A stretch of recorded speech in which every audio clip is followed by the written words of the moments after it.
ఈరోజు చాలా మంది దేవుడు లేడు దేవుడు లేడని మాట్లాడుతూ ఉన్నారు. దేవుడు ఉన్నాడనే మాట ఈ లోకానికి ఎవరు చెప్పారు? చదువుకోలేని వాళ్ళు అనుకుంటున్నావా? వెనకబడిన కులానికి వర్గానికి చెందిన వారు అనుకుంటున్నావా? దేవుడు ఉన్నాడని ప్రపంచానికి తెలియజేసిన జ్ఞానులు విజ్ఞానవంతులు ఎవరైనా ఉన్నారంటే వాళ్ళే ఇజ్రాయేలీలు, వాళ్ళే యూదులు. అమాయకులారా, నేను కాదు, బైబిల్ చెబుతుంది. ఈ ప్రపంచ దేశాలలో ఒక దేశంగా ఉన్న ఇజ్రాయేలీలు చెబుతూ ఉన్నారు. జ్ఞానవంతులైన శాస్త్ర పాండిత్యం కలిగిన యూదులు చెబుతున్నారు. ఏమని చెబుతున్నారంటే దేవుడు ఉన్నాడని ప్రపంచానికి చెబుతున్నారు.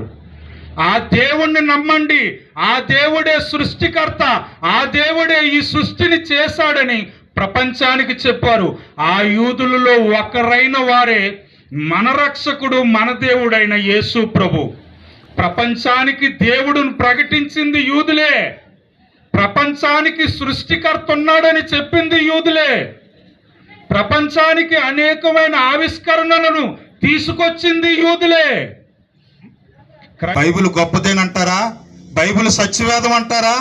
బైబిల్ నమ్మొచ్చు అంటారా? పరిశుద్ధ గ్రంథం అండి, పరిశుద్ధ దేవుడు రాసిన మాటలండి. ఎంత గొప్పవనుకున్నారండి.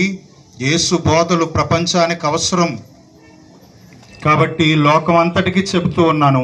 ఎన్నో గ్రంథాలను, ఎన్నో పుస్తకాలను చదివారు కదా, బైబిలును కూడా ఒక్కసారి చదవండి అని ఈ లోకానికి చెబుతూ ఉన్నాను.